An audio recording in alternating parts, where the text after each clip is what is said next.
ಯಾವ ಕಾರಣಕ್ಕೆ ಈ ಹುಚ್ಚು ಏನು ಆಜಾದನ ಹುಚ್ಚು, ಶಿವಾಜಿಯ ಹುಚ್ಚು ನಮಗೆಲ್ಲ ಏರ್ತು, ಸಾವರ್ಕರ್ರ ಹುಚ್ಚು ಏರ್ತು ಅನ್ನೋದಕ್ಕೆ ಸುಮ್ಮನೆ ಉದಾಹರಣೆ ಅಷ್ಟೇ ಹೇಳ್ತಿದ್ದೀನಿ. ಹೋವೆ ಶೇಷಾದ್ರಿಯವರು ಬರೆದಿರುವಂತ ಯುಗಾವತಾರ ನಮ್ಮೆಲ್ಲರನ್ನು ಕಾಡಿದಂತ ಕೃತಿಗಳಲ್ಲಿ ಒಂದು ಆನಂತರದ ದಿನಗಳಲ್ಲಿ. ಇನ್ನು 3 ವಾಲ್ಯೂಮ್ಗಳಲ್ಲಿ ವಿಸ್ತಾರವಾಗಿ, ಬಹುಶಃ ಅದನ್ನ ಜೀವನ ಚರಿತ್ರೆ ಅಂತ ಹೇಳಬೇಕು, ಕಾದಂಬರಿ ಅಂತ ಹೇಳಬೇಕು, ಹೇಗೆ ಅದಮ್ಯದ ಕುರಿತಂತೆ ಮಾತನಾಡ್ತಾ ಹೇಳಿದ್ರು, ಹಾಗೆ ಪುರುಷೋತ್ತಮಾನಂದರು ಸ್ವಾಮಿ ವಿವೇಕಾನಂದರ ಬಗ್ಗೆ 3 ವಾಲ್ಯೂಮ್ಗಳಲ್ಲಿ ಬರೀತಾರೆ. ಅವರು ಇಡೀ ವಿವೇಕಾನಂದರನ್ನ ಸಂಕಲಿಸ್ತಾರೆ. ಅದರೊಳಗೆ ಒಂದು ಅದ್ಭುತವಾಗಿರುವ ಕೃತಿ, ಬಹುಶಃ ಇನ್ನೇನು ಬಿಟ್ಟೇ ಹೋಗಿಲ್ವೇನೋ ಅಂತ ಅನ್ನಿಸುವಷ್ಟರ ಮಟ್ಟಿಗೆ ಸಂಕಲನ ಅದರಲ್ಲಿ ಮಾಡ್ತಾರೆ. ಇನ್ನು ಹತ್ತಿರ ಇದ್ದು ಯಾವತ್ತು ಯಾಕಿದೆ ನಿಮ್ ಜೊತೆ ಹಂಚ್ಕೊಳ್ತೀನಿ ಅಂತಂದ್ರೆ, ಈ ತರದ ಜೀವನ ಚರಿತ್ರೆಯನ್ನು ಬರೆಯುವಾಗ ಇಬ್ಬರು ಬರೀತಾರೆ. ಒಬ್ರು ಹತ್ತಿರದಲ್ಲಿ ಇದ್ಕೊಂಡು ಅವರು ನೋಡಿದವರು ಬರೀತಾರೆ, ಸ್ವಂತ ಅವರೇ ಬರೆಯೋದು ಬಿಟ್ರೆ ಹತ್ತಿರದಲ್ಲಿದ್ದವ್ರು ನೋಡಿದವ್ರು ಬರೀತಾರೆ. ಉದಾಹರಣೆಗೆ ಅಕ್ಕ ನಿವೇದಿತಾ ನಾ ಕಂಡಂತೆ ಗುರುದೇವ ಅಂತ ವಿವೇಕಾನಂದರ ಬಗ್ಗೆ ಬರೀತಾರೆ. ಅದು ಹತ್ತಿರದಲ್ಲಿ ನೋಡಿದ್ದನ್ನ ಬರೀತಾರೆ, ಅದ್ರ ಬಗ್ಗೆ ನಾವೇನು ಪ್ರಶ್ನೆ ಎತ್ತುವಂತೆಯೇ ಇಲ್ಲ, ಇದು ಫೈನಲ್ ಅನ್ನೋ ರೀತಿಯಲ್ಲಿ ಬರೆದು ಬಿಡ್ತಾರೆ. ಇನ್ನು ಕೆಲವರು ಇರ್ತಾರೆ, ಒಬ್ಬ ವ್ಯಕ್ತಿ ತೀರಿಕೊಂಡ ಅನೇಕ ದಶಕಗಳ ನಂತರ, ಕೆಲವೊಮ್ಮೆ ಶತಕಗಳ ನಂತರವೂ ಕೂಡ ಅವರ ಜೀವನವನ್ನ ಕಟ್ಟಿಕೊಡುವಂತ ಪ್ರಯತ್ನ ಮಾಡ್ತಾರೆ. ಈ ರೀತಿ 2 ಜೀವನ ಚರಿತ್ರೆಗಳಾಗ್ತವೆ. ನಾನು ಹೇಳಿದ್ದು ಬಹುತೇಕ 2ನೇ ತರದ್ದೇ, ಅಕ್ಕನದೊಂದು ಬಿಟ್ರೆ ಇನ್ನೆಲ್ಲವೂ 2ನೇ ತರದ್ದೇ. ಅವ್ರು ತೀರಿಕೊಂಡ ಅನೇಕ ವರ್ಷಗಳ ನಂತರ ಅವರ ಜಾಡ್ನಲ್ಲಿ ಓಡಾಡಿ ಅವ್ರ ಬಗ್ಗೆ ಅಧ್ಯಯನ ಮಾಡ್ಕೊಂಡು ಬರೆದಿರುವಂಥದ್ದು ಅಂತ. ಆದ್ರೆ ಈ ಬರವಣಿಗೆಯನ್ನ ಅವರು ತೀರಿಕೊಂಡಂತ ದಶಕಗಳ ನಂತರ ಅವರ ಕುರಿತಂತೆ ಓದಿ, ಅವರ ಮಿತ್ರರನ್ನ ಭೇಟಿ ಮಾಡಿ, ಅವರ ಕುರಿತಂತ ವಸ್ತುವನ್ನ ಸಂಕಲಿಸಿ ಬರೆದ್ರೆ ಹೇಗಿರೋದು ಅಂತಂದ್ರೆ, ಅವ್ರ ಜೊತೆ ನಾನೇ ಬದುಕಿದ್ದೆ, ನಾನು ಖುದ್ದಾಗಿ ನೋಡಿ ಬರೆದಿದ್ದೀನಿ ಅನ್ನೋ ತರ ಬರೆಯೋದಿದೆಯಲ್ಲ, ಅದು ಬಾಬು ಕೃಷ್ಣಮೂರ್ತಿಯವರ ಅಜೇಯದ ವೈಶಿಷ್ಟ್ಯ ಅಂತ ನಾನು ಭಾವಿಸ್ತೀನಿ. ಸೊ ಅದರ 2ರ ಮಿಕ್ಸ್ಚರ್ ಅಂತ ನಾನು ಯಾವಾಗ್ಲೂ ಅನ್ಕೊಳ್ತೀನಿ. ಈ ಒಂದು ಕಾದಂಬರಿಯನ್ನ ಬರೆಯುವಾಗ ಅಥವಾ ಜೀವನ ಚರಿತ್ರೆಯನ್ನು ಬರೆಯುವಾಗ ಒಂದು 3 ತರದ ಸಮಸ್ಯೆಗಳು ಬರುತ್ತೆ. ಮೊದಲನೇ ಸಮಸ್ಯೆ ಏನು ಅಂತಂದ್ರೆ, ಐತಿಹಾಸಿಕ ಸಂಗತಿಗಳು ಹೆಚ್ಚು ಸಿಕ್ಕಟ್ಟು ಪ್ರಾಬ್ಲಮ್ ಜಾಸ್ತಿ. ಹೆಚ್ಚು ಸಿಗ್ಲಿಲ್ಲ ಅಂದ್ರೆ ಪ್ರಾಬ್ಲಮ್ ಇಲ್ಲ, ನೀವೊಂದು ಸಂಕಲನ ಮಾಡಿ ಮುಗಿಸ್ಬೋದು. ಐತಿಹಾಸಿಕ ಸಂಗತಿಗಳು ಹೆಚ್ಚು ಸಿಕ್ಕಷ್ಟು ಅದನ್ನ ಸಂಕಲಿಸೋದು, ಅದನ್ನ ಒಟ್ಟು ಹಾಕೋದು, ಮತ್ತು ಇದೊಂದು ಪರಿಪೂರ್ಣ ಕೃತಿ ಅಂತ ಇದು ಬರೆದ 50 ವರ್ಷದ ನಂತರವೂ ಮತ್ತೊಬ್ಬ ಹೇಳಬೇಕು ಅಂತಂದ್ರೆ, ನೀವು ಸಿಗುವ ಅಷ್ಟೂ ಸಂಗತಿಗಳನ್ನ ಕಲೆಕ್ಟ್ ಮಾಡಿ ಇದಕ್ಕಿಂತ ಒಂದ್ ಹೆಚ್ಚು ಹುಡ್ಕೊಂಡ್ ಬಾ ನೋಡೋಣ ಅಂತ ಎದುರಿಗೆ ಕೂತ್ಕೊಳ್ಳೋದಿದೆಯಲ್ಲ, 50 ವರ್ಷಗಳ ನಂತರವೂ ಮತ್ತೊಬ್ಬ ಮಾಡ್ಲಿಕ್ಕಾಗದಂತೆ ಬರೆಯೋದು ಭಾರಿ ದೊಡ್ಡ ಸಾಹಸ. ಸಂಗತಿಗಳಿಲ್ಲ ಅಂದ್ರೆ ಬಹಳ ಪ್ರಾಬ್ಲಮ್ ಇಲ್ಲ, ಇರೋ ಅಷ್ಟು ಏನೋ ಸಿಗುತ್ತೋ ಮುಗಿಸ್ಬಿಡ್ಬೋದು. ಆದ್ರೆ ಜಾಸ್ತಿ ಸಿಗತ್ತೆ ಅನ್ನೋ ಖಾತ್ರಿ ಆದಾಗ ಅದು ಬಹಳ ಕಷ್ಟದ್ದು. 2ನೇದು, ಈ ಯಾರನ್ನೂ ಬಿಡುವಂತಿಲ್ಲ ಅನ್ನುವಂತ ಒಂದು ಧಾವಂತಕ್ಕೆ ಬರ್ತೀವಲ್ಲ, ಅದೊಂದು ಅನಿವಾರ್ಯತೆ ಸಿಕ್ಕಾಕೊಳ್ತೀವಲ್ಲ, ಆಗ್ಲೂ ಒಂದು ಜೀವನ ಚರಿತ್ರೆ ಬಹಳ ಹೆವಿ ಆಗ್ತಾ ಹೋಗುತ್ತೆ. ಯಾರನ್ನೂ ಬಿಡುವಂತಿಲ್ಲ, ಇವರು ಅತ್ಯಂತ ಪ್ರಮುಖ, ಇವರು ಅವ್ರ ಜೀವನದಲ್ಲಿ ಪ್ರಮುಖ, ಇವರು ಅವ್ರ ಜೀವನದಲ್ಲಿ ಪ್ರಮುಖ ಅಂತ ಅನ್ಕೊಂಡು ಸೇರ್ತಾ ಹೋದಾಗ ಆ ತರದೊಂದು ಜೀವನ ಚರಿತ್ರೆಯನ್ನ ವಿಸ್ತಾರಗೊಳಿಸುವಾಗ ಬಹಳ ಸಂಕಟ ಎದುರಾಗುತ್ತೆ. ಇನ್ನು 3ನೇದು, ಒಂದು ಜೀವನ ಚರಿತ್ರೆಯಲ್ಲಿ ಬರೆಯುವಾಗ ಹೆಸರು ಮತ್ತು ಇಸ್ವಿಗಳ ಭಾರದಿಂದ ಆ ಜೀವನ ಚರಿತ್ರೆ ಎಷ್ಟು ತೂಕ ಆಗ್ಬಿಡತ್ತೆ ಅಂತಂದ್ರೆ, ಈ ಓದ್ತಾ ಇರುವಾಗ ಇದು ನನಗೂ ಆಗತ್ತೆ ಬಹಳ ಬಾರಿ. ಒಂದು ಪುಸ್ತಕವನ್ನು ಓದುವಾಗ ತುಂಬಾ ಇಸ್ವಿ ಬಂದ್ರೆ ಕಿರ್ಕಿರಿ ಅನ್ಸತ್ತೆ, ಇದು ಎಷ್ಟು ಸಲ ಇಸ್ವಿ ಬರುತ್ತೆ ಅಂತ.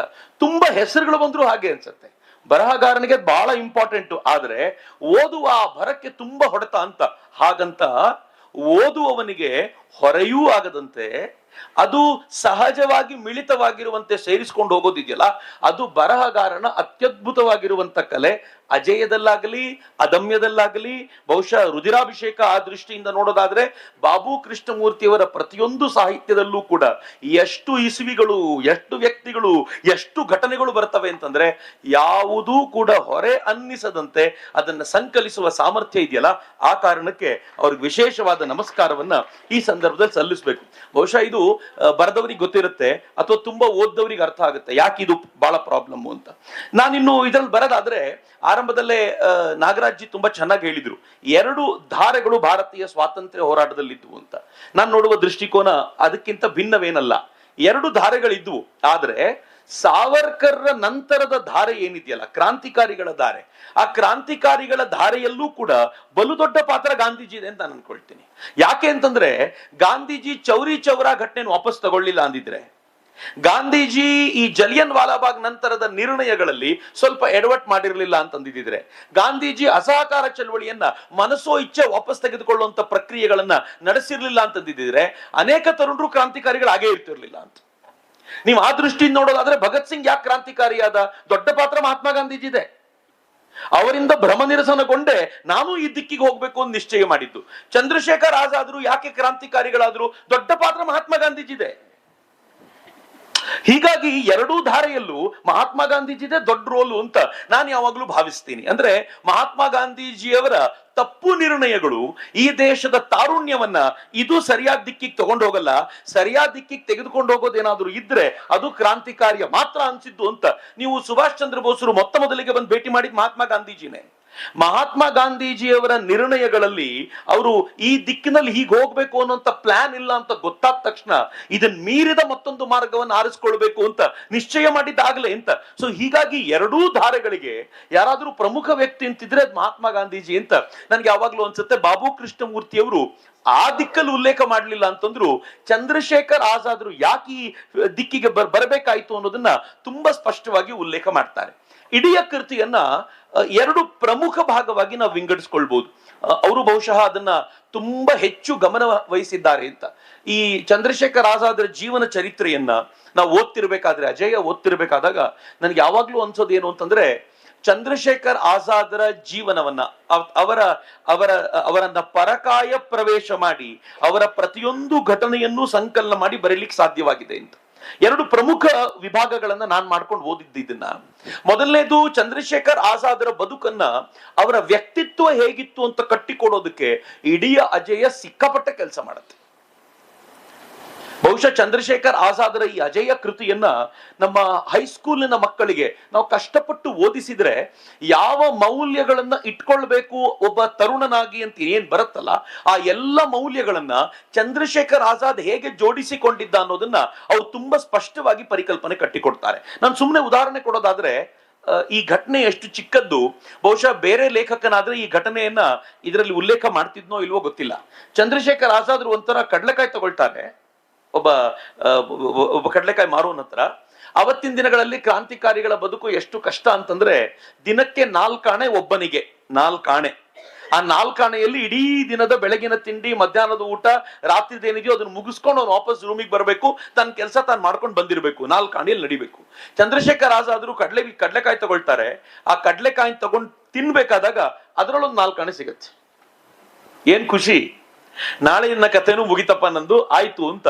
ಆದ್ರೆ ಚಂದ್ರಶೇಖರ್ ಆಜಾದ್ನ ವ್ಯಕ್ತಿತ್ವ ಎಷ್ಟು ಅದ್ಭುತ ಅಂತಂದ್ರೆ, ಅವ್ರು ಸುಂದರವಾಗಿ ಕಟ್ಕೊಡ್ತಾರೆ. ತುಂಬಾ ಚಿಕ್ಕ ವಿಷಯ ಇದು, ಬಹಳ ದೊಡ್ಡದ್ದೇನೂ ಅಲ್ಲ. ಆದ್ರೆ ಅದನ್ನೂ ಬಿಡದೆ ನಮ್ಗೆ ಕಟ್ಟಿಕೊಡುವ ಪ್ರಯತ್ನ ಇದೆಲ್ಲ ಬಹಳ ವಿಶೇಷ.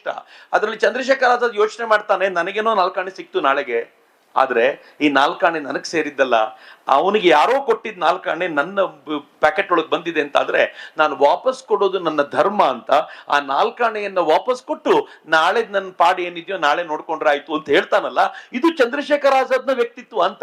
ಯಾವ ಮೌಲ್ಯವನ್ನ ತುಂಬೋದಕ್ಕೆ ನಾವು ಪ್ರಯತ್ನ ಪಡ್ತೀವೋ ಅದು ಆಜಾದನ ಜೀವನವಾಗಿತ್ತು ಅಂತ. ಈ ಇಡೀ ಕೃತಿ ಯಾಕೆ ಯೌವನ ಕಾಲದಲ್ಲಿ ತುಂಬಾ ಅದ್ಭುತ ಅನ್ಸುತ್ತೆ ಅಂದ್ರೆ ಆ ಕಾರಣಕ್ಕೋಸ್ಕರ. ಚಂದ್ರಶೇಖರ್ ಆಜಾದ್ನ ವ್ಯಕ್ತಿತ್ವವನ್ನ ಕಟ್ಕೊಡುವಾಗ ಎಷ್ಟು ಗಮನ ವಹಿಸ್ತಾರೆ ಬಾಬು ಕೃಷ್ಣಮೂರ್ತಿ ಅವರು ಅಂತಂದ್ರೆ, ಎಲ್ಲೂ ಕೂಡ ತನ್ನ ಈ ಕಾದಂಬರಿಯ, ಐತಿಹಾಸಿಕ ಕಾದಂಬರಿಯ ಅಥವಾ ಈ ಐತಿಹಾಸಿಕ ಚಿತ್ರಣದ ಏನಾದ್ರೂ ತಗೊಳ್ಳಿ ನೀವು, ತನ್ನ ಕಾದಂಬರಿಯ ಹೀರೋ ಆ ವ್ಯಕ್ತಿತ್ವದಲ್ಲಿ ಒಂದು ಚೂರು ಕಡಿಮೆ ಇರಲಿಲ್ಲ ಅನ್ನೋದನ್ನ ತೋರ್ಪಡಿಸುವ ಪ್ರಯತ್ನ ಇದೆಯಲ್ಲ, ಅವನ ಬದುಕಿನ ಘಟನೆಗಳನ್ನು ಹೆಕ್ಕಿ ಏನ್ ಅದ್ಭುತವಾಗಿದೆ ಅಂತಂದ್ರೆ, ಚಂದ್ರಶೇಖರ್ ಆಜಾದ್ ಬ್ರಹ್ಮಚಾರಿ, ಸ್ತ್ರೀಯರ ಕುರಿತಂತೆ ಅಪಾರವಾದ ಗೌರವ ಇದ್ದವನು. ಅವರ ಕುರಿತಂತೆ ಯಾರಾದ್ರೂ ಲಘುವಾಗಿ ಮಾತನಾಡಿದ್ರೆ ಸಹಿಸದ ವ್ಯಕ್ತಿತ್ವ ಅವನದ್ದು. ಅದನ್ನ ಹೆಂಗ್ ಬಿಂಬಿಸ್ತಾರೆ ಅಂತಂದ್ರೆ, ಒಂದು ಮನೆಯಲ್ಲಿ ಚಂದ್ರಶೇಖರ್ ಆಜಾದ್ರು ವಾಸವಾಗಿದ್ದಾಗ ಆ ಮನೆಯ ಹಿರಿಯರಿಗೆಲ್ರಿಗೂ ಇವನ ಕಂಡ್ರೆ ಅಪಾರವಾದ ಪ್ರೀತಿ.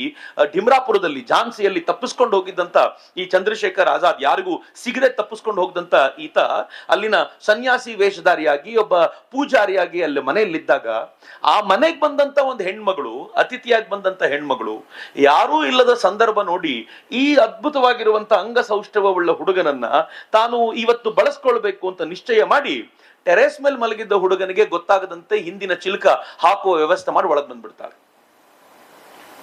ಇವನು ಗಾಬರಿ ಆಗ್ತಾನೆ, ಆ ಚಾರ್ಪಾಯಿ ಮೇಲೆ ಮಲಗಿರ್ತಾನೆ, ಅವ್ರು ಬಂದು ಕುತ್ಕೊಳ್ತಾರೆ ಪಕ್ಕದಲ್ಲಿ, ಇವನ್ ಮಂಚದ ಮೇಲೆ ಕುತ್ಕೊಂಡಾಗ ಗಾಬರಿ ಆಗ್ತಾನೆ. ಅಕ್ಕ ನೀವ್ ಯಾಕೆ ಬಂದ್ರಿ, ಒಬ್ಬರೇ ಯಾಕೆ ಬಂದ್ರಿ, ಇನ್ನೊಬ್ರು ಬರ್ಬೇಕಿತ್ತು, ಏನಾಯ್ತು, ಮತ್ತೆ ಮತ್ತೆ ಏನೋ ಕೇಳೋ ಪ್ರಯತ್ನ ಮಾಡ್ತಾನೆ.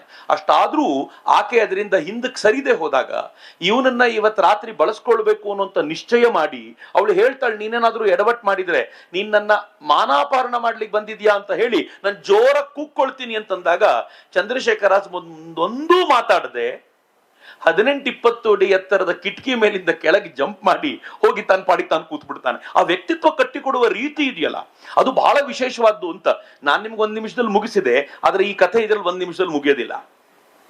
ಅವರದಕ್ಕೆ ಅದನ್ನ ಕಟ್ಟಿಕೊಡುವ ಆ ಹೀರೋನ ವ್ಯಕ್ತಿತ್ವವನ್ನು ರೂಪಿಸುವಂತ ರೀತಿ ಇದೆಯಲ್ಲ ಅದು ಬಹಳ ವಿಶಿಷ್ಟವಾಗಿ ಅಜಯದಲ್ಲಿ ಕಂಡು ಬರುತ್ತೆ ಅಂತ. ಇನ್ನು ಇದು ಎಲ್ಲಿವರೆಗೂ ಮುಂದುವರಿಯುತ್ತೆ ಅಂತಂದ್ರೆ, ಮುಂದೆ ಚಂದ್ರಶೇಖರ್ ಆಜಾದ್ರ ಜೊತೆ ನಾನು ಹೊಸ ಪೀಳಿಗೆಯ ತರುಣರು ಅಂತ ಕರೀಲ ಅಥವಾ ಅವನ ಜೊತೆಗಾರರು ಅಂತ ಕರೀಲೋ ಗೊತ್ತಿಲ್ಲ, ರಾಜ್ಗುರು ಭಗತ್ ಸಿಂಗ್ ಎಲ್ಲ ಬಂದಾಗ ಚಂದ್ರಶೇಖರ್ ಆಜಾದ್ ಒಂಥರ ಸಾಂಪ್ರದಾಯಿಕ ವಿಚಾರಧಾರೆಯವನಾದ್ರೆ, ಈ ಹೊಸ ಪೀಳಿಗೆಯ ತರುಣರು ಈ ಸಾಂಪ್ರದಾಯಿಕತೆಯನ್ನು ಮೀರಿ ಬೆಳೆದವರು.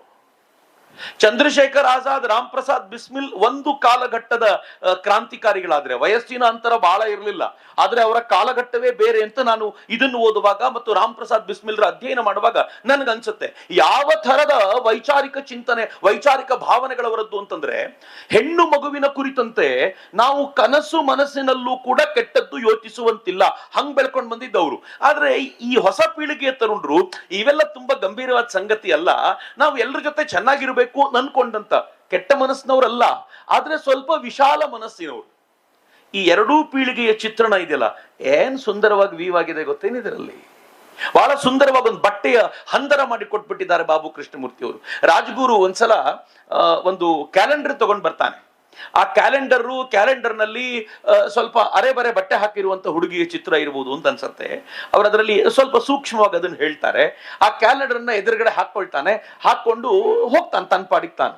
ಚಂದ್ರಶೇಖರ್ ಆಜಾದ್ರು ಅದನ್ನ ನೋಡಿ ಕಂಡಾಮಂಡಲ ಆಗ್ಬಿಡ್ತಾರೆ. ಯಾರು ತಗೊಂಡ್ಬಂದಿದ್ದನ್ನ ಅಂತ ಹರಿದು ಚೂರ್ ಮಾಡಿ ಅದನ್ನ ಡಸ್ಟ್ಬಿನ್ಗೆ ಎಸ್ಬಿಡ್ತಾರೆ. ಡಸ್ಟ್ಬಿನ್ ಎಸು ಹೋಗ್ತಾರ ಅವರು. ಎಲ್ರು ನೋಡಿ ಗಾಬರಿ ಆಗ್ತಾರೆ, ಪಂಡಿತ್ಜಿ ಕೋಪಿಸ್ಕೊಂಡ್ ಬಿಟ್ಟಿದಾರಲ್ಲ ಇನ್ನೇನ್ ಮಾಡೋದು ಅಂತ ಎಲ್ರು ಸುಮ್ಮನಾಗ್ತಾರೆ. ಆದ್ರೆ ಅಷ್ಟೊತ್ತಿಗೆ ರಾಜ್ಗುರು ಒಳಗ್ ಬರ್ತಾನೆ. ರಾಜ್ಗುರು ಕೋಪಗೊಳ್ಳುವ ಸರದಿ. ಅವನು ಎಷ್ಟು ಕೋಪಿಸ್ಕೊಳ್ತಾನೆ ಅಂತಂದ್ರೆ, ನಾನ್ ಹಾಕಿದ ಕ್ಯಾಲೆಂಡರ್ ಎಲ್ಲೋಯ್ತು, ಯಾರು ತೆಗೆದ್ರು ಅದನ್ನ. ಈ ತರ್ಲೆ ಆ ಬದುಕು ಬಹಳ ಚೆನ್ನಾಗಿದೆ ರೀ. ನನ್ಗೆ ಯಾಕೆ ಹಿಂಗ ಅನ್ಸುತ್ತೆ ಅಂತಂದ್ರೆ, ಬಹಳ ಬಾರಿ ಆದರ್ಶವಾದಿಗಳ ಬದುಕು ಹೆಂಗಿರುತ್ತೆ ಅಂತಂದ್ರೆ ಮುಗುಮ್ಮಾಗಿರ್ತಾರೆ ಅಂತ. ನಾನು ಕೆಲವು ಬಾರಿ ಕೆಲವರು ತಮ್ಮಂತ ತ್ಯಾಗಿಗಳು ಅನ್ಕೊಂಡವ್ರು ನೋಡ್ತೀನಿ, ಎಲ್ಲಾದ್ರೂ ನಕ್ಕು ಬಿಟ್ರೆ ತ್ಯಾಗ ಕಡಿಮೆ ಆಗ್ಬಿಡುತ್ತೆ ಅನ್ಕೊಳ್ತಿರ್ತಾರ. ನಿಮ್ ಹೆಸರೇನು ಅಂತ ಕೇಳಿದಾಗ ಗಾಂಭೀರ್ಯದಿಂದ ಹೇಳಬೇಕು ಅಂತ. ಈ ನಾಟಕದಲ್ಲಿ ರಾಜರಿಗೆ ಹೇಳ್ಕೊಟ್ಟಿರ್ತಲ್ಲ ಗಂಭೀರ ಅಂತ, ಹಂಗೆ ಬದುಕೋದು ರೂಢಿ ಅಂತ. ನೀವು ಸ್ವಲ್ಪ ಅಜಯವನ್ನು ಓದಿ ನೋಡ್ಬೇಕು, ಹೆಂಗಿದ್ರು ಅವರು ಅಂತಂದ್ರೆ ಆ ಇಡೀ ಬದುಕನ್ನ ಕಟ್ಕೊಡ್ತಾರೆ ಬಾಬು ಕೃಷ್ಣಮೂರ್ತಿ ಬಹಳ ಸುಂದರವಾಗಿ. ಸೊ ನಾವು ಒಂದ್ ಪಾರ್ಟ್ ಆಗೋದು ಅಲ್ಲಿ ಅಂತ. ಹಂಗ ಅಂದ ತಕ್ಷಣ ಉಳಿದವ್ರು ಸ್ವಲ್ಪ ತಮಾಷೆ ಮಾಡ್ತಾರೆ ರಾಜ್ಗುರುಗೆ. ನಿನ್ನ ಕ್ಯಾಲೆಂಡರು ಎಲ್ಲಿದೆ ನೋಡು ಅಂತ ಡಸ್ಟ್ಬಿನ್ ತೋರಿಸ್ತಾರೆ. ಇನ್ನೂ ಕೋಪ ಬರಲಿ ಅವನಿಗೆ ಅಂತ. ಯಾಕೆ ಅಂದ್ರೆ ಇವನ್ ಕೋಪಿಸ್ಕೊಂಡ್ ಮಾತಾಡಿದ್ದೆಲ್ಲ ಪಂಡಿತ್ಜಿಗ್ ತಾಗುತ್ತಲ್ಲ, ಅವ್ರು ಮಾತಾಡ್ಲಿ ಇವನ್ ಜೊತೆ ಅಂತ ಇವರೆಲ್ಲ ಅವನನ್ನ ಭಡಕಾಯಿಸ್ತಾರೆ, ಏಳಿಸ್ತಾರೆ. ಬಹುಶಃ ಅಲ್ಲೇ ಹೇಳಿ ಪಂಡಿತ್ಜಿ ಹರಿದಾಕಿದ್ರು ಕಣ, ಸುಮ್ನಿರು ಅಂದ್ರೆ ಮುಗ್ದೋಗಿರ್ತಿತ್ತು. ಸ್ವಲ್ಪ ಕಡ್ಡಿಗಿರ್ತಾರೆ, ಏನಾಗುತ್ತೆ ನೋಡೋಣ ಅಂತ.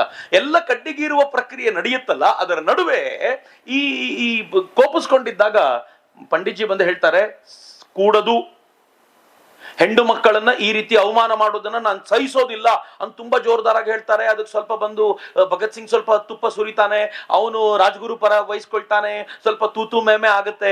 ಕೊನೆಗೆ ಪಂಡಿತ್ಜಿ ರಾಜ್ಗುರು ಹೆಗಲ ಮೇಲೆ ಕೈ ಹಾಕಿ, ನಾವ್ ಹಾಗೆ ಮಾಡಬಾರ್ದು, ನಮ್ಮ ಧ್ಯೇಯ ಈ ದಿಕ್ಕಿನಲ್ಲಿದೆ, ಒಂದ್ ಸ್ವಲ್ಪ ವಿಚಲಿತಗೊಂಡ್ರೂ ಕೂಡ, ಮನಸ್ಸು ಈ ಕಡೆ ಬಂದ್ರೂ ಕೂಡ ಧ್ಯೇಯದಿಂದ ಪಕ್ಕಕ್ಕೆ ಸರಿದು ಬಿಡ್ತೀವಿ. ಏನ್ ಚಂದ. ಒಂದು ಹಳೆಯ ಪೀಳಿಗೆ, ನಾನು ಹಳೆಯ ಪೀಳಿಗೆ ಅಂತ ಯಾಕೆ ಹೇಳ್ತೀನಿ ಅಂದ್ರೆ, ವೈಚಾರಿಕ ದೃಷ್ಟಿಯಿಂದ, ಅವರ ಸಂಪ್ರದಾಯದ ದೃಷ್ಟಿಯಿಂದ ಹಳೆಯ ಪೀಳಿಗೆಯವರು ಹೊಸ ಪೀಳಿಗೆಯ ತರುಣರನ್ನ ನಿಧಾನವಾಗಿ ಜೋಡಿಸಿಕೊಳ್ಳೋ ಪ್ರಕ್ರಿಯೆ ಇದೆಯಲ್ಲ ಬಹಳ ವಿಶಿಷ್ಟ. ದುರಂತಕಾರಿ ಸಂಗತಿ ಏನು ಅಂತಂದ್ರೆ, ಇಡೀ ಆಜಾದರ ಬದುಕಿನ ಅಂತ್ಯಕ್ಕೆ ಕಾರಣವಾಗೋದು ಇದೇ ತರ ಸಂಘಟನೆ ಲೂಸ್ ಆಗಿರೋ ಪ್ರಕ್ರಿಯೆ ಅನ್ನೋದನ್ನ ಕೊನೆ ಬಾಬು ಕೃಷ್ಣಮೂರ್ತಿ ಎಕ್ಸ್ಪ್ಲೈನ್ ಮಾಡ್ತಾ ಹೋಗ್ತಾರೆ. ಹೇಗೆ ಯಶ್ಪಾಲ ಅವನೊಂದು ಪ್ರೇಮದ ಚಕ್ಕರೆಗೆ ಬಿದ್ದ, ಹೇಗೆ ವೀರಭದ್ರ ತಿವಾರಿ ಅತ್ಯಂತ ಲೂಸ್ ಬೇಕಾಗಿರೋ ಸ್ಟ್ರಕ್ಚರ್ನ ತಯಾರು ಮಾಡಬೇಕು ಅಂತ ಪ್ರಯತ್ನ ಪಟ್ಟ. ಎಲ್ಲವನ್ನೂ ಕೊನೆಯ ಹಂತದಲ್ಲಿ ವಿಸ್ತಾರ ಮಾಡುವಾಗ ಚಂದ್ರಶೇಖರ್ ಆಜಾದ್ ಕಟ್ಟುನಿಟ್ಟಾಗಿದ್ದಿದ್ದು ಅತ್ಯಂತ ಅಗತ್ಯ ಅನ್ನೋದನ್ನ ಬಾಬು ಕೃಷ್ಣಮೂರ್ತಿ ಅವರು ನಮ್ಗೆ ಕನ್ಫರ್ಮ್ ಮಾಡಿಸ್ತಾರಲ್ಲ, ಅದು ಅವರ ವ್ಯಕ್ತಿತ್ವವನ್ನ ಕಟ್ಟಿಕೊಡುವಂತ ರೀತಿ ಅಂತ. ಈ ವ್ಯಕ್ತಿತ್ವದ ಕಾರಣಕ್ಕೋಸ್ಕರವೇ ಚಂದ್ರಶೇಖರ್ ಆಜಾದ್ರಿಗೆ ಒಂದು ಗೌರವ ಇತ್ತು. ಮಾಸ್ಟರ್ ರುದ್ರನಾರಾಯಣರು, ನಾನು ಎಲ್ಲವನ್ನೂ ನಿಮ್ಗೆ ಓದಿ ಕೂಡ ಹೇಳ್ಬೋದು, ಅವ್ರು ಬರೆದಿರುವಂತ ಸಾಲುಗಳನ್ನ ಹಾಗಾಗಿ ಕಟ್ಟಿಕೊಡ್ಬೋದು, ಆದ್ರೆ ಸಮಯದ ದೃಷ್ಟಿಯಿಂದ ನಾನು ಅದನ್ನ ಮಾತುಗಳಲ್ಲೇ ಹೇಳಿ ಮುಗಿಸ್ತೀನಿ. ಮಾಸ್ಟರ್ ರುದ್ರನಾರಾಯಣರು ಚಂದ್ರಶೇಖರ್ ಆಜಾದ್ ಒಮ್ಮೆ ಬಂದಾಗ, ಮಾಸ್ಟರ್ ರುದ್ರನಾರಾಯಣರು ಅತ್ಯಂತ ಹಿರಿಯರು. ಅವರು ಯಾವುದೇ ಪ್ರತ್ಯಕ್ಷ ಕ್ರಾಂತಿ ಕಾರ್ಯದಲ್ಲಿ ಭಾಗವಹಿಸಲಿಲ್ಲವಾದರೂ ತರುಣರನ್ನ ಕ್ರಾಂತಿ ಕಾರ್ಯಕ್ಕೆ ಜೋಡಿಸೋದ್ರಲ್ಲಿ ನಿಸ್ಸೀಮರು. ಅವ್ರ ಬಗ್ಗೆ ಅಪಾರವಾದ ಗೌರವ ಎಲ್ಲ ಕ್ರಾಂತಿಕಾರಿಗಳು. ಸ್ಯಾಂಡರ್ಸ್ನ ಹತ್ಯೆಯನ್ನು ಮುಗಿಸಿ ಬಂದಂತ ಚಂದ್ರಶೇಖರ್ ಆಜಾದ್ ಮಾಸ್ಟರ್ ರುದ್ರನಾರಾಯಣರ ಬಳಿ ಬಂದಾಗ, ರುದ್ರನಾರಾಯಣರು ಹಿರಿಯರು ಈ ಕಿರಿಯನಿಗೆ ಕಾಲಿಗೆ ನಮಸ್ಕಾರ ಮಾಡ್ತಾರೆ. ಇವನು ಗಾಬರಿಗೊಳ್ತಾನೆ, ಏನ್ ಮಾಡ್ತಿದ್ದೀರಿ ನೀವು? ಭಾವ ಏನ್ ಸುಂದರ ಗೊತ್ತೇನು? ಅದ್ರಲ್ಲಿ ರುದ್ರನಾರಾಯಣರು ಹೇಳ್ತಾರೆ, ಇಂದು ನಾನು ನಮಸ್ಕಾರ ಮಾಡ್ತಾ ಇರೋದು ಚಂದ್ರಶೇಖರನಿಗಲ್ಲ, ರಾಷ್ಟ್ರದ ಮಹಾನಾಯಕ ಲಾಲಾ ಲಜಪತ್ ರಾಯರ ಕೊಲೆಯ ಅಪಮಾನದ ಸೇಡು ತೀರಿಸಿಕೊಂಡು ಬಂದಿರುವ ಮಹಾಪುರುಷನಿಗೆ ನಾನು ತಲೆಬಾಗುತ್ತಿದ್ದೇನೆ. ಏನ್ ರೋಮಾಂಚನಕಾರಿ ಸಾಲುಗಳು ನೋಡಿ ಅದು. ಅಂದ್ರೆ ಹಿರಿಯ ಮತ್ತು ಕಿರಿಯ ವ್ಯತ್ಯಾಸ ಭೇದ ಇಲ್ಲ, ಆದ್ರೆ ನೀನು ಮಾಡಿರುವ ಕೆಲಸಕ್ಕೋಸ್ಕರ ನಾನು ಗೌರವ ಕೊಡ್ತೀನಿ ಅನ್ನೋದನ್ನ ಅಷ್ಟು ಸೂಕ್ಷ್ಮವಾಗಿ ಹೆಣೆದಿದ್ದಾರಲ್ಲ, ಅದು ಬಹಳ ವಿಶೇಷವಾದ್ದು ಅಂತ. ಇದು ಚಂದ್ರಶೇಖರ್ ಆಜಾದ್ನ ವ್ಯಕ್ತಿತ್ವಕ್ಕೆ, ಅವನ ಸಾಹಸಕ್ಕೆ ಅಂದಿನ ಸಮಾಜ ಕೊಟ್ಟಂತ ಗೌರವ. ಇನ್ ಎರಡನೇದು, ಚಂದ್ರಶೇಖರ್ ಆಜಾದ್ ತನ್ನ ಸಾಹಸವನ್ನ ನಾವು ತಿಳ್ಕೊಂಡಂತೆ ಈ ಸ್ಯಾಂಡರ್ಸ್ ಹತ್ಯೆಯ ಸಂದರ್ಭದಲ್ಲಿ, ನಾವು ತಿಳ್ಕೊಂಡಂತೆ ಅನೇಕ ಕಾಕೋರಿ ದರೋಡೆಯೂ ಸೇರಿದಂತೆ ಅನೇಕ ಸಂದರ್ಭಗಳಲ್ಲಿ ಚಂದ್ರಶೇಖರ್ ಆಜಾದ್ನ ಸಾಹಸ ವ್ಯಕ್ತಗೊಳ್ಳುತ್ತೆ. ಬಹುತೇಕರು ಚಂದ್ರಶೇಖರ್ ಆಜಾದ್ನ ಮೇಲೆ ಪುಸ್ತಕ ಬರೆದ್ರೆ ನನಗನ್ಸತ್ತೆ ಸಾಹಸ ಅಂತಂದಾಗ ಈ ಒಂದು 3-4 ಘಟನೆಗಳನ್ನು ಉಲ್ಲೇಖ ಮಾಡ್ಬೋದು. ಆದ್ರೆ ಅಜಯದಲ್ಲಿ ಈ 3-4 ಘಟನೆ ಮಾತ್ರ ಅಲ್ಲ. ಒಬ್ಬ ದಾಂಡಿಗ ಹೆಣ್ಣು ಮಕ್ಕಳನ್ನ ಅಟ್ಟಿಸ್ಕೊಂಡು ಹೋಗ್ತಾ ಒಂದು ಹುಡುಗಿ ಅವನ ಕೈಗೆ ಸಿಕ್ಕಾಕೊಂಡಿದ್ದಾಗ ಸುತ್ತಲೂ ಜನ ಸೈಲೆಂಟ್ ಆಗಿ ನಿಂತಿದ್ದನ್ನ ನೋಡಿ ತಾನೇ ಆ ದಾಂಡಿಗನಿಗೆ ಬಡಿದು ಮುಟ್ಟಿದ್ರೆ ಹುಷಾರು ಅಂತ ಹೇಳ್ತಾನಲ್ಲ, ಅಲ್ಲಿ ಚಂದ್ರಶೇಖರ್ ಆಜಾದ್ನ ಸಾಹಸ ವ್ಯಕ್ತಗೊಳ್ಳುತ್ತೆ ಅಂತ. ತನ್ನ ಜೊತೆಗಾರನಾಗಿ ಕೆಲಸ ಮಾಡ್ತಿದ್ದಂತ ಒಬ್ಬ ಹುಡುಗನಿಗೆ ಒಬ್ಬ ಪಠಾಣ ಬಂದು, ನಾನು ಕೊಟ್ಟಿರೋ ಸಾಲ ನೀನು ವಾಪಸ್ ಕೊಡ್ಲಿಲ್ಲ ಅಂದ್ರೆ ಬಡಿತೀನಿ ಅಂತ ಆತ ಪದೇ ಪದೇ ಕೇಳ್ಕೊಂಡಾಗ್ಲೂ ಕೂಡ ಆತನ ಮಾತನ್ನ ಅವನಿಗೆ ಧ್ಯಾನ ಕೊಡದೆ ಹೋದಾಗ ಅವನನ್ನು ಬಡಿದು ಚಂದ್ರಶೇಖರ್ ಆಜಾದ್ ಪಾಠ ಕಲಿಸ್ತಾನಲ್ಲ, ಅಲ್ಲಿ ಚಂದ್ರಶೇಖರ್ ಆಜಾದ್ನ ಸಾಹಸದ ವ್ಯಕ್ತಿತ್ವ ಇದೆ. ಒಂದು ಅದ್ಭುತವಾಗಿರುವಂತ ಪ್ರಸಂಗ. ಬಹುಶಃ ಅಜೇಯ ಅಲ್ಲದೆ ಹೋಗಿದ್ದಿದ್ರೆ ಚಂದ್ರಶೇಖರ್ ಆಜಾದ್ರ ಕುರಿತಂತ ಇಷ್ಟು ವಿಸ್ತಾರವಾಗಿರುವಂತ ಘಟನೆಗಳು ನಮ್ಗೆ ಯಾರಿಗೂ ಗೊತ್ತಾಗೋದು ಸಾಧ್ಯವೇ ಇರ್ತಿರ್ಲಿಲ್ಲ. ಹೀಗಾಗಿ ಬಾಬು ಕೃಷ್ಣಮೂರ್ತಿ ಅವರಿಗೆ ಚಂದ್ರಶೇಖರ್ ಆಜಾದರ ಮರು ಹುಟ್ಟಿಗೆ ಕರ್ನಾಟಕದಲ್ಲಿ ಕಾರಣವಾಗಿರುವಂತ ವ್ಯಕ್ತಿ ಅಂತ ನಾನು ಅತ್ಯಂತ ಶ್ರದ್ಧೆಯಿಂದ ಹೇಳಲಿಕ್ಕೆ ಇಚ್ಛೆ ಪಡ್ತೀನಿ. ಯಾಕೆಂದ್ರೆ ಚಂದ್ರಶೇಖರ್ ಆಜಾದ್ರು ಒಂದು ಮೆಕ್ಯಾನಿಕ್ ಆಗಿ ಕೆಲಸ ಮಾಡ್ತಿರುವಾಗ, ಅಂದ್ರೆ ಅವರು ಕದ್ದು ಮುಚ್ಚಿ ತಿರುಗಾಡ್ತಾ ಇರೋ ಸಂದರ್ಭದಲ್ಲಿ ಕೈಗೊಂದು ಏಟಾಗತ್ತೆ. ಬಹುಶಃ ಇದನ್ನ ನಾವು ಎನಾಕ್ಟ್ ಮಾಡಿ ತೋರಿಸಬಹುದಾಗಿರುವಂತ ಸಂಗತಿ ಇದು. ಕೈಗೆ ಏಟಾಗಿ ಮೂಳೆ ಮುರಿದೋಗುತ್ತೆ. ಡಾಕ್ಟರ್ ಹತ್ರ ಕರ್ಕೊಂಡು ಹೋಗ್ತಾರೆ. ಡಾಕ್ಟರ್ ಹೇಳ್ತಾರೆ, ನಿನ್ ಮೂಳೆ ನಾನು ಆಪರೇಷನ್ ಮಾಡ್ಬೇಕು, ಈಗ ನಾನು ನಿನಗೆ ಅದಕ್ಕೆ ಇಂಜೆಕ್ಷನ್ ಕೊಡಬೇಕು, ಏನ್ ಮಾಡೋದು ಅಂತ, ಅನಸ್ತೇಶಿಯಾ ಕೊಡಬೇಕು ಅಂತ. ಚಂದ್ರಶೇಖರ್ ಆಜಾದ್ ಆ ಹುಡುಗನಿಗೆ ತಲೆಗೆ ಹೋಗುತ್ತೆ, ಈಗ ಅನಸ್ತೇಶಿಯಾ ಕೊಟ್ರೆ ನಾನು ಈ ಅರೆ ಪ್ರಜ್ಞಾವಸ್ಥೆಯಲ್ಲಿ ಎಲ್ಲ ಹೇಳ್ಬಿಡ್ತೀನಿ, ನನ್ನ ಇಡೀ ಸಂಸ್ಥೆಯ ಸೀಕ್ರೆಟ್ ನನ್ನ ಹತ್ರ ಇದೆ, ನಾನು ಏನೇನು ಬಾಯಿ ಬಿಟ್ಬಿಡ್ತೀನೋ ಏನೋ ಹಂಗ ಅನ್ಕೊಂಡು ಆತ ಹೇಳ್ತಾನೆ, ಅನಸ್ತೇಶಿಯಾ ಬೇಡ, ಹಂಗೆ ಏನ್ ಮಾಡ್ತಿರೋ ಮಾಡಿ ಅಂತ. ಇಲ್ಲ ಕೊಡ್ಲೇಬೇಕು ಅಂದಾಗ ಈ ಕೈ ಹೀಗೆ ಇರ್ಲಿ, ನಾನು ಬೇರೆ ಎಲ್ಲಾದ್ರೂ ಹೋಗ್ತೀನಿ ಅಂತ. ಅವ್ರ ಕೊನೆಗೆ ಆಯ್ತು ಏನು ಮಾಡೋದಿಲ್ಲ ಅಂತ ಅನಸ್ತೇಶಿಯಾ ಕೊಟ್ಬಿಡ್ತಾರೆ ಡಾಕ್ಟರ್ ಅನಸ್ತೇಶಿಯಾ ಕೊಟ್ಟು ಆಪರೇಷನ್ ಮಾಡ್ತಾರೆ. ಚಂದ್ರಶೇಖರ್ ಆಜಾದ್ ಎದ್ದಾಗ ಡಾಕ್ಟರ್ ಮುಖ ಪೂರ್ತಿ ಚೇಂಜ್ ಆಗಿರುತ್ತೆ. ಅವ್ರು ಹೇಳ್ತಾರೆ, ಈ ಕೈಗಳಿಂದ ನೀನು ಮಹತ್ ಕಾರ್ಯ ಮಾಡಬೇಕಾಗಿದೆ, ನಾನು ಸಾಧ್ಯವಾದಷ್ಟು ಚೆನ್ನಾಗಿ ಮಾಡಿದ್ದೀನಿ. ಚಂದ್ರಶೇಖರ್ ಆಜಾದ್ ಗೊತ್ತಾಗತ್ತೆ, ಹೇಳ್ಬಾರ್ದೇನೋ ಹೇಳ್ಬಿಟ್ಟಿದ್ದೀನಿ ನಾನೀಗ ಇಲ್ಲಿ ಅಂತ. ಅಂದ್ರೆ ಆ ಸಾಹಸ ಇದೆಯಲ್ಲ, ತನ್ನನ್ನು ತಾನು ರೂಪಿಸಿಕೊಳ್ಳುವ ಮತ್ತು ಸಮಾಜಕ್ಕೆ ಸಮರ್ಪಣೆ ಮಾಡ್ಲಿಕ್ಕೋಸ್ಕರ ಎಲ್ಲ ಕಷ್ಟವನ್ನ ಅನುಭವಿಸುವಂತ ಸಾಹಸ ಇದೆಯಲ್ಲ, ಅದು ಚಂದ್ರಶೇಖರ್ ಆಜಾದ್ರ ವ್ಯಕ್ತಿತ್ವದಲ್ಲಿ ನಮಗೆ ಗೊತ್ತಾಗುತ್ತೆ. ಯಾವ್ದಾದ್ರೂ ಒಂದು ಕಾದಂಬರಿಯನ್ನು ಬರಿಬೇಕಾದ್ರೆ, ಒಂದು ವ್ಯಕ್ತಿ ಚಿತ್ರವನ್ನು ಬರಿಬೇಕಾದ್ರೆ ಒಂದು ಎಳೆಯನ್ನ ಫಾಲೋ ಮಾಡ್ತಾರೆ. ಯೂಶುವಲ್ ಆಗಿ ಹುಟ್ಟು, ಬದುಕು, ಸಾವು ಇದು ಸಾಮಾನ್ಯವಾದ ಎಳೆ. ಇನ್ನು ಕೆಲವರು ಮಧ್ಯದ ಯಾವುದೋ ಘಟನೆಯಿಂದ ಶುರು ಮಾಡಿ ಅದನ್ನ ಫ್ಲಾಶ್ ಬ್ಯಾಕಿಗೆ ತಗೊಂಡು ಹೋಗ್ತಾರೆ. ನೀವು ಆತ್ಮಾಹುತಿ ನೋಡಿದ್ರೆ ಗೊತ್ತಾಗುತ್ತೆ. ಆತ್ಮಾಹುತಿ ಶುರುವಾಗೋದೇ ಹೇಗೆ ಅಂತಂದ್ರೆ, ನನಗಿನ್ನೂ ಚೆನ್ನಾಗಿ ನೆನಪಿದೆ, ನಾನು ಅವತ್ತು ಹುಟ್ಟಿದಾಗ ಅಂತ ಶುರುವಾಗುತ್ತೆ. ಅದು ಅವರ ಬದುಕನ್ನ ಅವರೇ ಹೇಳ್ಕೊಳ್ಳುವಾಗ ಅವ್ರು ಹೆಂಗ್ ಹೇಳ್ಕೊಳ್ತಾರೆ ಅಂದ್ರೆ, ನಾನು ಹುಟ್ಟಿದ್ದೆ, ನಾನು ಹೀಗಾದೆ ಅಂತ ಸಾವರ್ಕರ್ ಬಾಯಲ್ಲಿ ಆ ಕಥನವನ್ನು ಹೇಳ್ತಾರೆ. ಅದೊಂದು ವಿಭಿನ್ನವಾಗಿರುವಂತ ಎಳೆಯನ್ನ ಶಿವರಾಮು ಸೃಷ್ಟಿಸಿದ್ದಾರೆ. ಆದ್ರೆ ಈ ಅಜಯದ ಎಳೆ ಅದು ಶುರುವಾಗೋದೇ ಹೇಗೆ ಅಂತಂದ್ರೆ, ಚಡಿಯೇಟಿನ ಪ್ರಕರಣದಿಂದ ಶುರುವಾಗತ್ತೆ. ಚಂದ್ರಶೇಖರ್ ಆಜಾದ್ರು ಯಾಕೆ ಆಜಾದ್ ಆದ್ರು ಅನ್ನೋದಿದೆಯಲ್ಲ, ಆ 12 ಚಡಿಯೇಟುಗಳನ್ನ ಪಡ್ಕೊಂಡಿದ್ದು ಆ ಪ್ರಕರಣದಿಂದ ಇಡೀ ಘಟನೆ ಆರಂಭವಾಗುತ್ತೆ. ಆನಂತರ ಅವರ ಬದುಕನ್ನ ತಗೊಳ್ತಾರೆ. ಅಲ್ಲಿಂದಾಚೆಗೆ ಜೀವನ ಹಾಗೆ ಓತಪ್ರೋತವಾಗಿ ಹರಿತಾ ಹೋಗುತ್ತೆ. ನಾನು ಅಜಯವನ್ನ ಗಮನಿಸಿದ್ದು ಏನಂತಂದ್ರೆ, ಒಂದು ಫಸ್ಟ್ ಹಾಫ್ ಆಫ್ ಅಜಯ ತುಂಬಾ ಆರಾಮಾಗಿ ಹೋಗುತ್ತೆ. ನಿಮ್ಗೆ ಹೇಗಿರುತ್ತೆ ಅಂತಂದ್ರೆ, ಒಂದು 1ನೇ ಕ್ಲಾಸಿಂದ 6ನೇ ಕ್ಲಾಸ್ 7ನೇ ಕ್ಲಾಸಿನ ಮಕ್ಳು ಇರ್ತಾರಲ್ಲ, ಏನೋ ತುಂಬಾ ಪ್ರೆಷರ್ ಇರಲ್ಲ, ಹೋಮ್ವರ್ಕ್ ಬಹಳ ಇರಲ್ಲ, ಆರಾಮಾಗಿರುತ್ತೆ, ನೀಟಾಗಿ ಹೋಗುತ್ತೆ. ಆಮೇಲೆ ಶುರುವಾಗುತ್ತೆ ಓಟ. ಯಾವಾಗ ಚಂದ್ರಶೇಖರ್ ಆಜಾದ್ರು, ಅಥವಾ ಇನ್ನೂ ಸ್ಪಷ್ಟವಾಗಿ ಹೇಳಬೇಕು ಅಂದ್ರೆ ಸ್ಯಾಂಡರ್ಸ್ ಹತ್ಯೆ ಆದ ನಂತರ ಈ ಇಡೀ ಪುಸ್ತಕ ಹೆಂಗ್ ಆಗ್ಬಿಡತ್ತೆ ಅಂತಂದ್ರೆ, ನಿಮಗೆ ಒಂಥರ ಥ್ರಿಲ್ಲರ್ ಮೂವಿ ನೋಡದಂತೆ ಫೀಲ್ ಆಗ್ಲಿಕ್ಕೆ ಶುರುವಾಗ್ಬಿಡುತ್ತೆ. ಅಲ್ಲಿವರೆಗೂ ಆರಾಮಾಗಿರುತ್ತೆ. ಚಂದ್ರಶೇಖರ್ ಆಜಾದ್ ಆಟ ಆಡ್ತಾ ಇದ್ದ, ಅವನ್ ಮನೆ ಬಿಟ್ಟು ಹೋದ, ಅವನೆಲ್ಲೋ ಕೂಲಿ ಕೆಲಸ ಮಾಡಿದ, ಅಲ್ಲೆಲ್ಲೋ ಝಾನ್ಸಿಯಲ್ಲಿ ಉಳ್ಕೊಂಡ, ಅಲ್ಲಿ ಮಿತ್ರ ಮನೆಗೆ ಹೋದ, ಹಾಯಾಗಿದ್ದ ಅಂತ.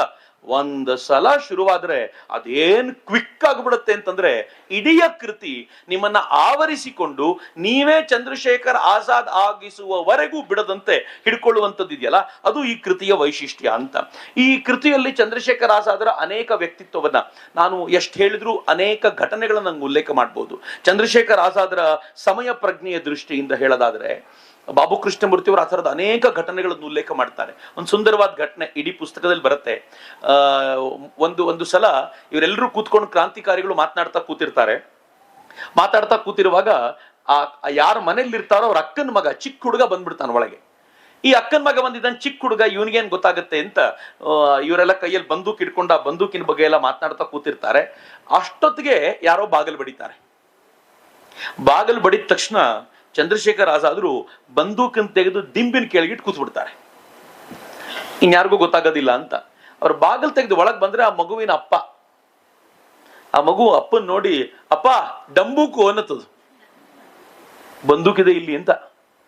ತಕ್ಷಣ ಎಲ್ರೂ ಅಲರ್ಟ್ ಆಗ್ಬಿಡ್ತಾರೆ, ಏನ್ ಮಾಡೋದು? ಆದ್ರೆ ಈ ಅತ್ಯಂತ ವಿಕಟ ಪರಿಸ್ಥಿತಿಯಿಂದ ಪಾರು ಮಾಡುವ ಸಾಮರ್ಥ್ಯ ಚಂದ್ರಶೇಖರ್ ಆಜಾದರ ಮತ್ತೊಂದು ವ್ಯಕ್ತಿತ್ವ ಇದು. ನೀವು ಆಜಾದರ ಆಗಿನ ಫೋಟೋ ನೋಡಿದ್ರಲ್ಲ, ಅವನೊಂಥರ ಧಾಡ್ಸಿ ಮನುಷ್ಯ. ಅವ್ರ ಹತ್ರ ಈ ತರದ ವ್ಯಕ್ತಿತ್ವ ಇದೆ ಅಂತ ಯಾವತ್ತೂ ಅನಿಸ್ಲಿಕ್ಕೆ ಸಾಧ್ಯ ಇಲ್ಲ. ಆದ್ರೆ ಚಂದ್ರಶೇಖರ್ ಆಜಾದರ ವ್ಯಕ್ತಿತ್ವ ಹೆಂಗಿತ್ತು ಅಂದ್ರೆ, ತಕ್ಷಣ ತಮ್ಮ ಕೈ ಹಿಡ್ಕೊಳ್ತಾರೆ, ಹೌದು ಬಂದೂಕು ಹೊಡಿ ಹೊಡಿ ಹೊಡಿ ಅಂತ ಶುರು ಮಾಡ್ತಾರೆ. ಮಗುವಿನ ಜೊತೆ ಎಲ್ಲರೂ ಬಂದೂಕಿಟ್ಟು ಆಟ ಆಡ್ಲಿಕ್ಕೆ ಶುರು ಮಾಡ್ಬಿಡ್ತಾರೆ. ಮಗುವಿಗೆ ಒರಿಜಿನಲ್ ಬಂದೂಕಿಗಿಂತ ಈ ಬಂದೂಕೆ ಮಜಾ ಅನ್ಸುತ್ತೆ. ಅದು ಒರಿಜಿನಲ್ ಬಂದೂಕ್ ಮರ್ತೋಗುತ್ತೆ. ತಕ್ಷಣ ಚಂದ್ರಶೇಖರ್ ಆಜಾದ್ ಮಗುವನ್ನು ಕಳಿಸಿ, ಎಷ್ಟು ಸಲ ಹೇಳ್ತೀನಿ, ಯಾರನ್ನೂ ಒಳಗ್ ಬಿಡಬೇಡಿ, ಮಕ್ಕಳನ್ನೂ ಕೂಡ ಅಂತ ಎಚ್ಚರಿಕೆಯಿಂದಿರಬೇಕು ಅಂತ. ಆದ್ರೆ ಆ ಸಮಯ ಪ್ರಜ್ಞೆ ಇದೆಯಲ್ಲ, ಆ ಸಮಯ ಪ್ರಜ್ಞೆಯಲ್ಲೂ ಆಜಾದರ ವ್ಯಕ್ತಿತ್ವ ಏನ್ ಸುಂದರ ಅಂದ್ರೆ, ನನಗೆ ಈ ತರದ ಅನೇಕ ಘಟನೆಗಳು ಸಿಗ್ತವೆ ನಿಮ್ಗೆ ಇಡೀ ಪುಸ್ತಕದಲ್ಲಿ. ಈ ಪುಸ್ತಕ ಈ ತರದ ಘಟನೆಗಳ ಆಗರ. ಈ ಚಂದ್ರಶೇಖರ್ ಆಜಾದ್ ಮತ್ತೆಲ್ಲರೂ ಕೂಡ ಒಂದು ಕ್ರಾಂತಿ ಕಾರ್ಯಕ್ಕೆ ಅಂತ ಹೊರಟಿರ್ತಾರೆ. ಚಟುವಟಿಕೆ ನಡೀತಾ ಇರಬೇಕು. ಅಷ್ಟೊತ್ತಿಗೆ ಎಲ್ಲರೂ ಟ್ರೈನ್ ಅಲ್ಲಿ ಕೂತಿದ್ದವರು ಒಬ್ಬೊಬ್ರಿಗೆ ಒಂದೊಂದು ಕೆಲಸ ಕೊಟ್ಟಿರ್ತಾರೆ. ಒಬ್ಬ ಅತ್ಯಂತ ವಿಲಕ್ಷಣವಾಗಿರುವಂತ, ಅತ್ಯಂತ ಕೆಟ್ಟದ್ದಾಗಿರುವಂತ ಹಾಡನ್ನು ಹಾಡಬೇಕು ಅಂತ ಅವನಿಗೆ ಜವಾಬ್ದಾರಿ. ಅವನು ಅತ್ಯಂತ ಕೆಟ್ಟದಾಗಿರೋ ಹಾಡನ್ನು ಹಾಡ್ತಿರ್ತಾನೆ, ಇವರೆಲ್ಲ ಅದನ್ನ ಎಂಜಾಯ್ ಮಾಡ್ತಿರ್ತಾರೆ. ಯಾಕೆ ಅಂದ್ರೆ ಯಾರಿಗೂ ಅನುಮಾನ ಬರಬಾರ್ದು ಅಂತ. ಮೇರ ರಂಗದೆ ಬಸಂತಿ ಚೋಲ ಅಂತ ಹಾಡ್ತಿದ್ರೆ ಗೊತ್ತಾಗುತ್ತೆ ಇವ್ರು ಏನೋ ಇದಾರೆ ಇವ್ರದ್ದು ಅಂತ. ನೀವು ದೇಶಭಕ್ತಿ ಗೀತೆ ಹಾಡ್ತಿದ್ರೆ ಗೊತ್ತಾಗುತ್ತೆ ಏನೋ ಪ್ರಾಬ್ಲಮ್ ಅಂತ. ನೀವು ಅತ್ಯಂತ ಕೆಟ್ಟದ್ದಾಗಿರೋ ಹಾಡು ಹಾಡ್ತಿದ್ರೆ ಯಾರು ಗಮನಿಸ್ತಾರೆ? ಎಲ್ಲರೂ ಹಿಂಗೆ ಇದ್ದಾರೆ ಅಂತ. ಹಂಗ ಹಾಡುವಾಗ ರಾಜ್ಗುರು ಸ್ವಲ್ಪ ಭಾವುಕ ಮನುಷ್ಯ. ಆತ ಹೊರಗಡೆ ಪರಿಸ್ಥಿತಿಗಳನ್ನು ನೋಡಿ, ಆ ಬೆಟ್ಟ ಗುಡ್ಡಗಳನ್ನು ನೋಡಿ, ಆಹಾ ಏನ್ ಬೆಟ್ಟಗಳು, ಏನ್ ಸುಂದರವಾಗಿದೆ, ಶಿವಾಜಿ ಮಹಾರಾಜರು ಇಲ್ಲೇ ಇದ್ದಿದ್ದು ಅದು ಸಾರ್ಥಕ ಅಂತ ಶಿವಾಜಿ ಮಹಾರಾಜರ ಬಗ್ಗೆ ಮಾತಾಡ್ಲಿಕ್ಕೆ ಶುರು ಮಾಡ್ತಾರೆ. ಎಚ್ಚರಿಸ್ಲಿಕ್ಕೆ ಟ್ರೈ ಮಾಡ್ತಾರೆ, ಸುಮ್ನಿರೋ ಅಂತ. ಈ ಮನುಷ್ಯ ಶಿವಾಜಿ ಅಂತ ಪದೇ ಪದೇ ಮಾತಾಡಿದಾಗ ಚಂದ್ರಶೇಖರ್ ಆಜಾದ್ ಏನ್ ಮಾಡ್ತಾರೆ ಗೊತ್ತಾ? ಅನ್ಇಮ್ಯಾಜಿನಬಲ್. ಅವ್ರು ಹೇಳ್ತಾರೆ, ಮುಂಡ ಮೋಚ್ತು ನೀನ್ ಶಿವಾಜಿದು. ಅದೇ ಪದ ಬಳಸಿದೀರಿ ನೀವು, ಅದಕ್ಕೆ ಅದನ್ನೇ ಬಳಸ್ತೀನಿ ನಾವು. ಮುಂಡ ಮೋಚ್ತು ನಿನ್ ಶಿವಾಜಿದು, ಯಾವ ಶಿವಾಜಿನೋ ಏನೋ, ನೀನ್ ಹಾಡಪ್ಪ ನೀನು ಅಂತಾರೆ. ಅವನು ರಾಜ್ಗುರು ಗಾಬರಿಯಾಗಿ ಸೈಲೆಂಟ್ ಆಗ್ಬಿಡ್ತಾನೆ. ಶಿವಾಜಿ ಮಹಾರಾಜರಿಗೆ ಹಿಂಗೆ ಹೇಳದ? ರಾಜಗುರು ಮುಂದೇನು ಮಾತಾಡಲ್ಲ. ಸಮಯ ಪ್ರಜ್ಞೆ ಹೇಗಿತ್ತು ಅಂದ್ರೆ ಸ್ವಲ್ಪ ಎಡವಟ್ಟಾದ್ರೆ ಕಟ್ಟ ಇತ್ತು, ಎಲ್ಲ ಆಯ್ತು, ಎಲ್ಲರೂ ತಮ್ಮ ಕೋಣೆಗೆ ವಾಪಸ್ ಬರ್ತಾರೆ. ಅಲ್ಲಿ ಕೂತಿರುವಾಗ ತುಂಬಾ ಬೇಸರದಲ್ಲಿ ಆಜಾದ್ರು ಕೂತಿರ್ತಾರೆ. ಎಲ್ರು ಕೇಳ್ತಾರೆ, ಯಾಕೆ ಬೇಸರದಲ್ಲಿದ್ದೀರಿ? ಯಾಕೂ ಇಲ್ಲ ಕಣೋ, ಇವನ್ ಕಾರಣದಿಂದಾಗಿ ನಮ್ಮೆಲ್ಲರ ಆದರ್ಶವಾಗಿರುವ ಶಿವಾಜಿ ಮಹಾರಾಜರ ಬಗ್ಗೆ ನಾನು ಎಂಥ ಮಾತಾಡ್ಬೇಕಾಗಿ ಬಂದ್ಬಿಡ್ತಲ್ಲ, ನನ್ಗೆ ಬಹಳ ದುಃಖ ಅನ್ನಿಸ್ತಿದೆ ಅಂತ. ಆ ಸೌಂದರ್ಯ ನೋಡಿ ಎಷ್ಟು ಚೆನ್ನಾಗಿದೆ. ಆಜಾದರ ಬದುಕು ಹಂಗಿತ್ತು ಹೌದು, ಆದ್ರೆ ಆ ಬದುಕನ್ನ ಅಷ್ಟೇ ಸುಂದರವಾಗಿ ನಮ್ಮ ಎದುರುಗಡೆ ಪ್ರಸ್ತುತ ಪಡಿಸ್ಲಿಕ್ಕೆ ಸಾಧ್ಯವಾಗಿದ್ದು ಅದು ಬಾಬು ಕೃಷ್ಣಮೂರ್ತಿಯವರ ಪ್ರಯತ್ನ ಅಂತ. ಬಾಬು ಕೃಷ್ಣಮೂರ್ತಿಯವರು ಇಡೀ ಉದ್ದಕ್ಕೂ ಅನೇಕ ಬಾರಿ ನೋಡಿದ್ದೀನಿ. ಬಹಳ ಬಾರಿ ಇದರಲ್ಲಿ ಏನಾಗಿದೆ ಅಂತಂದ್ರೆ, ಬಾಬು ಕೃಷ್ಣಮೂರ್ತಿಯವರ ಅಂತರಂಗವೂ ಕೂಡ ಅವರಿಗೇ ಅರಿವಾಗದಂತೆ ವ್ಯಕ್ತವಾಗತ್ತೆ. ಅಂದ್ರೆ ಇದನ್ನ ಒಂದ್ಸಲ ಶತಾವಧಾನಿ ಗಣೇಶರು ಒಂದ್ಸಲ ಹೇಳ್ತಿದ್ರು, ನಮ್ಮಲ್ಲಿ ಅನೇಕ ಸಾಹಿತ್ಯಗಳು ಅಜೆಂಡಾ ಸಾಹಿತ್ಯಗಳೇ ಅಂತ. ನಾವೇನೋ ಮನಸ್ಸಲ್ಲಿ ಇಟ್ಕೊಂಡಿರ್ತೀವಿ, ಎಲ್ಲವನ್ನೂ ಅದಕ್ಕೆ ಪೂರಕವಾಗಿ ಜೋಡಿಸಿ ಮನಸ್ಸಿನಲ್ಲಿರೋದನ್ನ ಆಚೆ ತರೋ ಪ್ರಯತ್ನ ಮಾಡ್ತೀವಿ ಅಂತ. ಬಹುತೇಕ ಸಾಹಿತ್ಯಗಳು ಹಂಗೆ ಆಗತ್ತೆ ಅಂತ. ಬಾಬು ಕೃಷ್ಣಮೂರ್ತಿಯವರ ಮನಸ್ಸಿನಲ್ಲಿ ಬರೀ ಚಂದ್ರಶೇಖರ್ ಆಜಾದನ್ನ ಕಟ್ಟಿಕೊಡೋದಲ್ಲದೆ ತಾವೇನು 5ನೇ ವಯಸ್ಸಿನಿಂದ ಸಂಘ ಶಿಕ್ಷಣ ಪಡ್ಕೊಂಡಿದ್ರು ಅದೂ ಕೂಡ ಝಲಕ್ಕಾಗೋದು ಕಾಣುತ್ತೆ. ಒಂದು ಎಕ್ಸಾಂಪಲ್ ಕೊಡ್ತೀನಿ ನಾನು ನಿಮ್ಗೆ. ಇದರಲ್ಲಿ ಅವರು ಉಲ್ಲೇಖ ಮಾಡುವಾಗ ಈ ಚಂದ್ರಶೇಖರ ಬಹಳ ಸುಂದರವಾಗಿರುವಂತ ಘಟನೆ ಅದು. ಚಂದ್ರಶೇಖರ್ ಆಜಾದ್ರು ಮನೆ ಬಿಟ್ಟು 10 ವರ್ಷ ಮನೆ ಬಿಟ್ಟು ಓಡೋಗ್ಬಿಟ್ಟಿರ್ತಾರೆ. 10 ವರ್ಷ ಆಗೋಗಿರುತ್ತೆ. ಒಂದಿನ ಯಾಕೋ ಅವ್ರಿಗೆ ಅನ್ಸುತ್ತೆ ನಮ್ಮ ಅಪ್ಪ ಅಮ್ಮ ನೋಡ್ಕೊಂಡ್ ಬರ್ಬೇಕು, ವಯಸ್ಸಾಗ್ಬಿಟ್ಟಿದೆ ಅವ್ರಿಗೆ ಅಂತ ಬರ್ತಾರೆ. ಸ್ವಂತ ಮನೆಗೆ ಹೋಗಲ್ಲ, ಯಾರ್ದೋ ಮಧ್ಯಸ್ಥರೊಬ್ಬರು ಮನೇಲಿ ಉಳ್ಕೊಳ್ತಾರೆ. ಅಲ್ಲೇ ಉಳ್ಕೊಂಡು ಅಪ್ಪನನ್ನು ಕರ್ಕೊಳ್ತಾರೆ. ಅಪ್ಪ ತುಂಬಾ ಭಾವುಕರಾಗಿ ಮಗನ ಜೊತೆ ಮಾತನಾಡ್ತಾರೆ. ತಾಯಿಗೆ ಕಣ್ಣು ಸರಿಯಾಗಿ ಕಾಣಿಸ್ತಿಲ್ಲ, ಆಕೆನೂ ಬರ್ತಾಳೆ, ಮಗನನ್ನ ಮಾತನಾಡಿಸ್ತಾಳೆ. ಕೊನೆಗೆ ಒಂದಿನ ತಾಯಿ ಹೇಳ್ತಾಳೆ, ಅಲ್ಲ ಕಣ, 10 ವರ್ಷದ ನಂತರ ಬಂದಿದ್ಯಾ, ಬೇರೆಯವ್ರ ಮನೇಲಿ ಊಟ ಮಾಡ್ತಿದ್ಯಾ, ಒಂದಿನ ಅಮ್ಮನ ಕೈಯಲ್ಲಿ ಊಟ ಮಾಡಬಾರ್ದೇನೋ ಅಂತ ಕರೀತಾಳೆ. ಅಮ್ಮನ ಮನೆಗೆ ಆಜಾದ್ರು ಮತ್ತು ಆಜಾದ್ರ ಜೊತೆಯಲ್ಲಿದ್ದವರು ಹೋಗ್ತಾರೆ. ಹೋಗಿ ಅಮ್ಮ ಮಾಡಿದ ಅಡುಗೆ ಚೆನ್ನಾಗಿ ಊಟ ಮಾಡ್ತಾರೆ, ವಾಪಸ್ ಬರ್ತಾರೆ, ಎಲ್ಲ ಆಗುತ್ತೆ. ನೆಕ್ಸ್ಟ್ ಡೇ ಮತ್ತೆ ಹೋಗ್ಬೇಕಿರುತ್ತೆ. ಅಷ್ಟೊತ್ತಿಗೆ ಪೊಲೀಸರ ಚಲನವನ್ನ ಜಾಸ್ತಿ ಆಗಿದ್ದರಿಂದ ರಿಸ್ಕ್ ತಗೊಳ್ಳೋದು ಬೇಡ ಅಂತ ಚಂದ್ರಶೇಖರ್ ಆಜಾದ್ರು ಅವತ್ ರಾತ್ರಿನೇ ತನ್ನ ಮಿತ್ರನ ಜೊತೆಗೆ ವಾಪಸ್ ಹೊರಟ್ಬಿಡ್ತಾರೆ. ತಾಯಿ ಮಾರನೇ ದಿನ ಅಡುಗೆ ಮಾಡ್ಕೊಂಡು ಕಾಯ್ತಿರ್ತಾಳೆ. ಇದು ಈ ತರದವರೆಲ್ಲರ ಬದುಕಿನಲ್ಲೂ ಬರುವಂತ ಅತ್ಯಂತ ಘೋರವಾಗಿರುವಂತ ಕ್ಷಣಗಳು. ತಾಯಿ ಅಡುಗೆ ಮಾಡ್ಕೊಂಡು ಕಾಯ್ತಿದ್ದಾಳೆ, ಆದ್ರೆ ಮಗ ಅವತ್ತು ಹೋಗಲೇ ಇಲ್ಲ. 10 ವರ್ಷದ ಹಿಂದೆ ಹೇಗೆ ಓಡೋಗಿದ್ನೋ 10 ವರ್ಷದ ನಂತರ ಹಾಗೆ ತಾಯಿಗೆ ಹೇಳದೆ ಓಡೋಗಿದ್ದಾನೆ. ಅದನ್ನ ನೋಡಿದ ನಂತರ ಅವ್ರ ಜೊತೆಗಿದ್ದವರು ಬರಿತಾ ಹೇಳ್ತಾರೆ, ಅವತ್ತು ಅಮ್ಮನ ಆ ಪ್ರತೀಕ್ಷೆ ಕೊನೆಯಿಲ್ಲದ ಚಿರಪ್ರತೀಕ್ಷೆಯಾಗಿ ಉಳಿಯಿತು. ನಾನಾದರೂ ಬಹಳ ಅದೃಷ್ಟಶಾಲಿ. 21 ವರ್ಷಗಳ ನಂತರ ಅದೇ ಜೋಪಡಿಯಲ್ಲಿ ಅಮ್ಮ ಮಾಡಿದ ರೊಟ್ಟಿ ನನಗೆ ಸಿಕ್ಕಿದ್ವು. ನನ್ನ ಸೌಭಾಗ್ಯ ಅದು.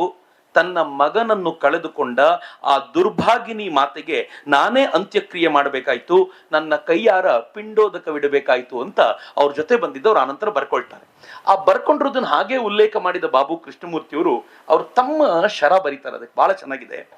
ಒಂದು ಸಂದೇಹ, ಅವನು ದುರ್ಭಾಗಿನಿ ಮಾತೆ ಅಂತ ಉಪಯೋಗಿಸಿರೋ ಪದ ಸರಿನಾ, ಸಮಂಜಸವ? ಇಲ್ಲ. ತನ್ನ ಕರುಳ ಕುಡಿಯನ್ನು ನಾಡದೇವಿಯ ಮಡಿಲಿನಲ್ಲಿ ಹಾಕಿ ತನ್ನ ಸ್ವಂತ ಸುಖಕ್ಕೆ ಬೆಂಕಿ ಇಟ್ಟು ಸುಟ್ಟುಕೊಂಡ ಆ ಮಹಾತಾಯಿ ದುರ್ಭಾಗಿನಿಯೇ, ನತದೃಷ್ಟಿಯೇ. ಆಕೆಯೇ ನಾಡದೇವಿ, ಸಾಕ್ಷಾತ್ ಭಾರತ ಮಾತೆಯೇ ಆಕೆ. ಆಕೆಗೆ ಚಂದ್ರಶೇಖರನೊಬ್ಬನೇ ಮಗ ಅಲ್ಲ, ಇಂದು ಉಸಿರಾಡುತ್ತಿರುವ, ಮುಂದೆ ಉಸಿರಾಡಲಿರುವ ಪ್ರತಿ ಭಾರತೀಯನು ಆಕೆಯ ಮಗನೇ. ಏನ್ ಬ್ಯೂಟಿಫುಲ್ ಆಗಿದೆ ಸಾಲ್ ನೋಡಿ.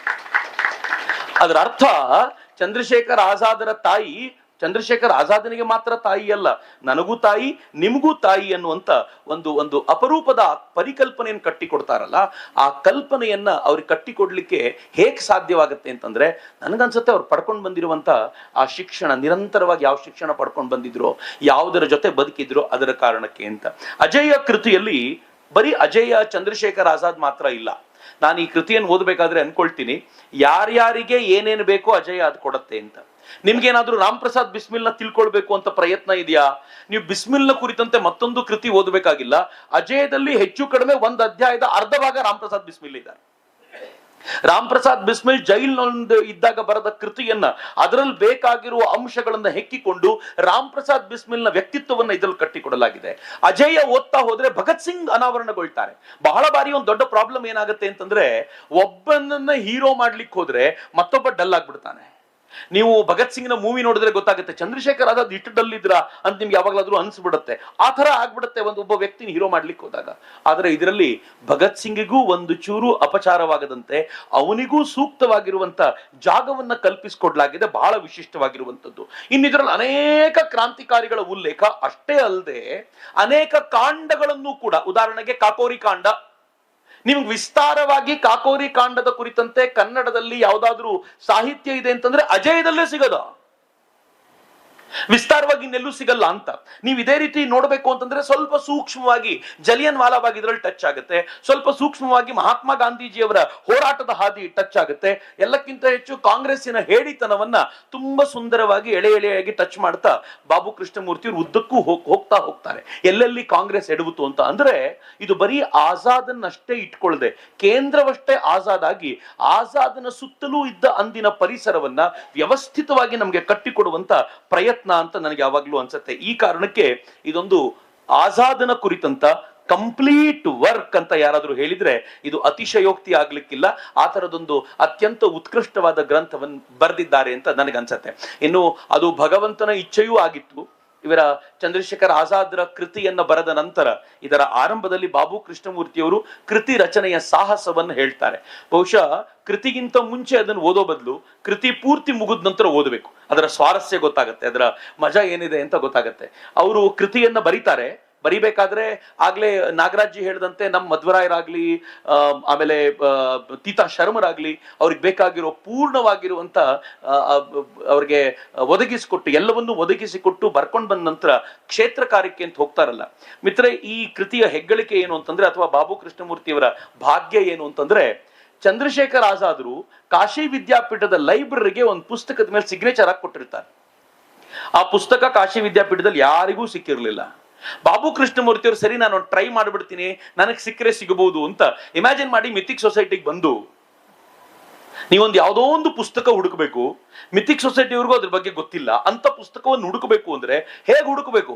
ಬಾಬು ಕೃಷ್ಣಮೂರ್ತಿ ಅವರು ಸರಿ ನಾನು ನೋಡ್ತೀನಿ ಅಂತ ನಿಂತ್ಕೊಂಡು ಸ್ವಲ್ಪ ಹುಡುಕಾಟ ಮಾಡಿ ಯಾವುದೋ ಒಂದು ಪುಸ್ತಕ ಕೈ ಹಾಕಿದ್ರೆ, ಪ್ರಾಬಬ್ಲಿ ಇಂಗ್ಲೆಂಡ್ ನ ಹಿಸ್ಟ್ರಿಯ ಬುಕ್ ಇರ್ಬೋದು ಅನ್ಸುತ್ತೆ, ಆ ಪುಸ್ತಕ ಕೈ ಹಾಕಿದ್ರೆ ಅದ್ರ ಮೇಲೆ ವಿಸ್ತಾರವಾಗಿ ಆತ ಬರೆದಿರೋದು ಈ ಕೃತಿಯನ್ನ ನಾನು ಕಾಶಿ ವಿದ್ಯಾಪೀಠದ ಲೈಬ್ರರಿಗೆ ಸಾದರದಿಂದ ಸಮರ್ಪಿಸ್ತಿದ್ದೇನೆ ಅಂತ ಚಂದ್ರಶೇಖರ್ ಆಜಾದ್ ಸೈನ್ ಮಾಡಿರೋ ಪುಸ್ತಕ ಸಿಕ್ಕಿದ್ರೆ, ಅವ್ರ ಬಗ್ಗೆ ಜೀವನ ಚರಿತ್ರೆ ಬರೆದಿರುವಂತ ವ್ಯಕ್ತಿ ಕ್ಷೇತ್ರ ಕಾರ್ಯ ಮಾಡುವಾಗ ಅಲ್ಲಿ ಆ ಪುಸ್ತಕ ಸಿಕ್ಕಾಗ ಎಷ್ಟು ರೋಮಾಂಚಿತರಾಗಿರ್ಬೋದು ಅಂತ ಬಾಬು ಕೃಷ್ಣಮೂರ್ತಿ ಅವ್ರು ಹೇಳ್ತಾರೆ. ಯುರೇಕಾ ಯುರೇಕಾ ಅಂತ ಒಂದು ಹೇಳಲಿಲ್ಲ ನಾನು, ಆದ್ರೆ ಮಿಲ್ಗಯ ಮಿಲ್ಗಯ ಅಂತ ಜೋರಾಗಿ ಕೂಗಿದೆ ನಾನು ಅಂತ. ಹಂಗಂದು VCN ಭೇಟಿ ಮಾಡಿ ಆ ಪುಸ್ತಕದ ಫೋಟೋನ್ ತಗೊಂಡು ಬರೋದು ಅದು ಒಂದು ಸಾಹಸಗಾತಿ. ಅಂಡ್ ಫೈನಲಿ ಬಾಬು ಕೃಷ್ಣಮೂರ್ತಿಯವರ ಒಂದು ವಿಶೇಷವಾದ ಸಂಗತಿ ಏನು ಅಂತಂದ್ರೆ, ಅವರು ಪುಸ್ತಕದ ಬಿಡುಗಡೆ ಆಗುತ್ತೆ, ದೊಡ್ಡ ದೊಡ್ಡ ದೊಡ್ಡ ಅತಿಥಿಗಳು ಆಜಾದ್ರ ಜೊತೆ ಇದ್ದಂಥವರೆಲ್ಲ ಕಾರ್ಯಕ್ರಮಕ್ಕೆ ಬಂದಿರ್ತಾರೆ. ಈ ಪುಸ್ತಕದಲ್ಲಿ ಅವರ ಕಥನದ ಕೊನೆಯ ಭಾಗ, ನನ್ನ ಮಾತಿನಲ್ಲೂ ಕೊನೆಯ ಭಾಗವಾಗಿ ನಾನು ನಿಮ್ಮ ಮುಂದೆ ಇಡ್ತೀನಿ. ಆ ವಿಚಾರವನ್ನ ಮಂಡಿಸುವಾಗ ಅವ್ರು ಹೇಳ್ತಾರೆ, ಅವ್ರ ತಾಯಿ ಕರೆದು ಹೇಳಿದ್ರಂತೆ, ಈ ತರ ಅವತ್ತು ಗೆಸ್ಟ್ಗಳೆಲ್ಲ ಬಂದಿದ್ರು, ನಿನಗೊಂದು ನೀರು ಚೆನ್ನಾಗಿ ಬಿಸಿನೀರು ಹಾಕ್ಬಿಟ್ಟು ನಿಂಗೊಂದು ಆರತಿ ಮಾಡಿದ್ರೆ ಎಷ್ಟು ಚೆನ್ನಾಗಿತ್ತು ಅಂತ. ಯಾಕೆ ಅಂತ ಕೇಳಿದ್ರೆ, ನೀನು ಅವತ್ತು ಹುಟ್ಟಿದ್ದು ದಿನ ಕಣೋ, ಶ್ರಾವಣ ಶುದ್ಧ ದ್ವಿತೀಯ ಸೋಮವಾರ ಅಂತ ತಾಯಿ ಹೇಳಿದ್ರು. ಹಂಗಂದ ತಕ್ಷಣ ಬಾಬು ಕೃಷ್ಣಮೂರ್ತಿಯವ್ರಿಗೆ ಅನ್ನಿಸ್ತಂತೆ, ಎಲ್ಲೋ ಕೇಳಿದಿನಲ್ಲ ಈ ಡೇಟು, ನಾನು ಹಸ್ತಪ್ರತಿಯಲ್ಲಿ ಬರ್ದಿದ್ದೀನಲ್ಲ ಅಂತ ಹೇಳಿ ವಾಪಸ್ ಬಂದು ಹಸ್ತಪ್ರತಿಯನ್ನು ತೆಗೆದು ನೋಡಿದ್ರೆ ಶ್ರಾವಣ ಶುದ್ಧ ದ್ವಿತೀಯ ಸೋಮವಾರ ಚಂದ್ರಶೇಖರ್ ಆಜಾದ್ ಹುಟ್ಟಿದ ದಿನ ಆಗಿತ್ತು ಅಂತ ಅವ್ರು ಹೇಳ್ತಾರೆ. So it was coincidence. So ಕೆಲವೊಂದ್ಸಲ ಹಂಗ ಆಗ್ಬಿಡತ್ತೆ. ಯಾಕೆ ಹಂಗಾಗತ್ತೆ ಅಂತಂದ್ರೆ, ಭಗವಂತ ಆಯ್ಕೆ ಮಾಡ್ಕೊಳ್ತಾನೆ, ಈ ಕೆಲಸ ನೀನ್ ಮಾಡಬೇಕು ಅಂತ ಆಯ್ಕೆ ಮಾಡ್ಕೊಂಡಾಗ ಆಯ್ಕೆ ಮಾಡ್ಕೊಂಡಿದ್ ಕೆಲಸ ಹಿಂಗಾಗತ್ತೆ ಅಂತ. ನನಗೆ ಪುರುಷೋತ್ತಮಾನಂದರ ಬಗ್ಗೆ ಹೇಳ್ತಿದ್ರು. ರಂಗನಾಥಾನಂದಜಿಯವರು ಪುರುಷೋತ್ತಮಾನಂದರ ಕೈಯಲ್ಲಿ ವಿವೇಕಾನಂದರು 9 ದಿನಗಳ ಕಾಲ ಇದ್ದಂತ ಆ ಮನೆಯನ್ನ ಸರ್ಕಾರ ನಮ್ಗೆ ಕೊಟ್ಟಿದೆ, ತಗೋ, ಅದನ್ನ ತುಂಬಾ ಚೆನ್ನಾಗಿ ಮಾಡ್ಬೇಕು, ಆಶ್ರಮ ಕಟ್ಟಬೇಕು ಅಂತ ಪುರುಷೋತ್ತಮಾನಂದರನ್ನ ಆಯ್ಕೆ ಮಾಡ್ಕೊಂಡಾಗ ಹೇಳಿದ್ರಂತೆ, I know only another Vivekananda can do this, ಅದಕ್ಕೋಸ್ಕರ ನಿನ್ನನ್ನು ಆಯ್ಕೆ ಮಾಡ್ಕೊಡ್ತಿದ್ದೀನಿ ಅಂತ. ಸೊ ಅದು ಹಂಗೆ ಆಗಿದೆ, ಅದ್ಭುತವಾಗಿ ಆಗಿದೆ. ಸೊ ನನಗೆ ಆವಾಗ ಅನ್ನಿಸ್ತಾ ಇತ್ತು, ಮೋಸ್ಟ್ಲಿ ಭಗವಂತನು ಅನ್ಕೊಂಡಿರ್ಬೇಕು, I know only another Azad can do this ಅಂತ ನಿಮ್ಗೆ ಕೊಡ್ತಿದ್ದೀನಿ ಅಂತ. ಭಗವಂತ ಆಜಾದ್ನ ಬಗ್ಗೆ ಬರೆಯುವಂತ ಈ ಕೃತಿಯನ್ನ ಬರೆಯುವಂತ ಅಪರೂಪದ ಕೆಲಸವನ್ನು ಅವರಿಗೆ ಕೊಟ್ಟಿರಬೇಕು ಅಂತ ಅನ್ಸುತ್ತೆ.